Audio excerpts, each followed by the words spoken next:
시민의 확실한 법률 길라잡이 판결 읽어주는 명품 변호사 조용주 변호사입니다.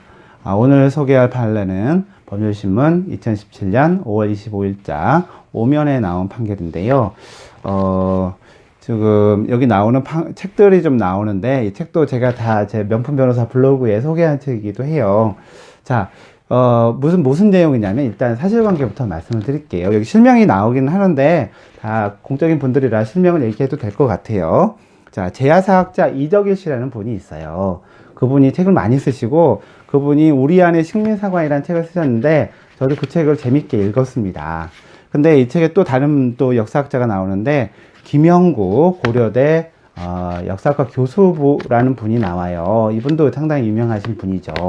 근데 이 이덕일 씨가 책을 쓰면서 책 내용에 어떤 내용을 넣냐면 이제 임나 일본보설이라고 옛날에 일본 고대 시대에 일본의 야마토 정권이 한국에 와서 한국 한반도에 와서 식민지를 건설했다는 내용으로 일본의 서기를 통해 가지고서 이제 주장한 거를 갖다가 이덕일 씨가 김영규 교수를 갖다가 일본의 그런 임나 일본보설을 찬성했다 이런 취지로 이 책의 내용을 쓴 거에 대해서 김영규 교수가 화가 나서 출판물에 의한 명예훼손으로 고소를 했어요. 그래서 1심에서는 이 책 내용을 보니까 이덕일 씨가 김영규 교수를 정말 비방할 목적으로 그런 내용을 썼다고 보고 집행유예를 선고를 했었는데 항소심에서 이제 뒤집어졌죠. 네. 이 판결의 기본적인 취지는 일단 어떤 역사적인 논쟁이 사법부의 판단이 대상이 될 수 있는지 대상이 된다고 하더라도 엄격해야 된다는 그런 입장인 것 같아요.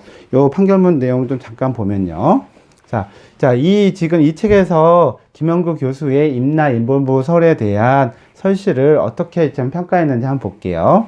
자, 다른 사람의 말이나 글을 비평하면서 사용한 표현이 겉으로 보기에는 증거에 의해서 입증 가능한 구체적인 사실관계를 서술한 형태로 취하고 있다 하더라도 글의 지피로도 논리적 흐름, 서술 체계 및 전개 방식, 해당 글과 비평의 대상이 된 말 또는 글의 전체적인 내용 등을 종합해 볼 때 평균적인 독자의 관점에서 문제된 부분이 실제로는 비평자의 주관적 의견에 해당하고 다만 비평자가 자신의 의견을 강조하기 위해 수단으로 그와 같은 표현을 사용한 것이라고 하는 것으로 이해가 된다면 명예훼손에서 말하는 사실의 적시에 해당하지 않는다라고 한 거거든요.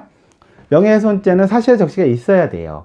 사실의 적시가 없는 건 모욕죄로 갈 수가 있지만 사실의 적시가 없이 주관적인 의견만 말하는 경우에는 명예훼손죄가 되지 않아요. 그래서 사실의 적시가 있느냐 없느냐를 보는데 자, 내용을 보게 되면 되게 조금 불투명하죠. 이 전체적인 내용이 이것도 보고 저것도 보고 이것도 보고 고려해서 하라는 것으로 되어 있는데 이 판결의 요지에 구체적인, 그러니까 정말 전하고 싶은 핵심 메시지는 자, 역사적인 논쟁이잖아요. 임나 일본보설이 저도 없다고 생각하는데 있을 수도 있고 역사학자들은 여러 가지 견해를 가지고서 학문적인 논쟁을 할 수가 있어요. 학문적인 논쟁을 하는데 서로 비난할 수 있죠. 당신의 견해가 틀리다, 내가 맞다. 이렇게 얘기를 하고 그건 자유롭게 학문의 시장에서는 그렇게 유통이 되어야 돼요.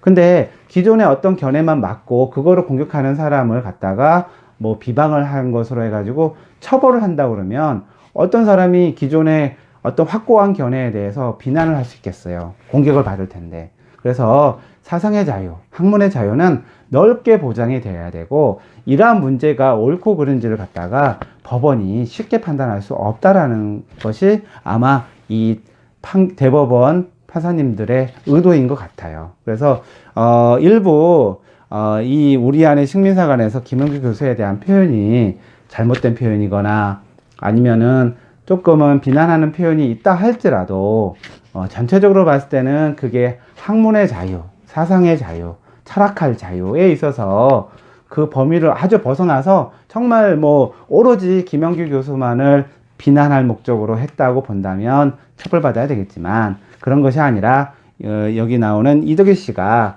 자신의 어떠한 그 견해들, 특히나 기존 사학들을 비판하는 그런 입장에서 쓴 것들이고 또 고쳐야 될 부분이 있다고 주장한다면 그거는 어느 정도는 보장이 돼야 되겠죠. 그래서 사실 요 대법원 판례 취지는 아주 깊은 헌법적인 가치, 사상의 자유에 대한 철학 등이 나와 있는 판결인 것 같아요.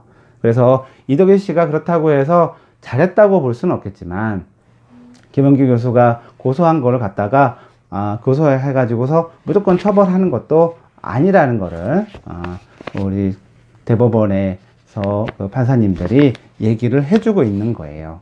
네. 자, 그래서 이 판결의 가치는 충분히 있다고 생각을 하고, 다만 어떤 표현을 할 때 뭐 상대방 조금 더 객관적으로 책을 쓰거나 기사를 쓰거나 하는 것은 필요하다고 생각은 해요. 그러나 그러한 것들이 형사적인 문제가 되는 것은 쉽게 용납되지 않는다라는 것이 이 판결의 요지가 되겠습니다. 마치겠습니다.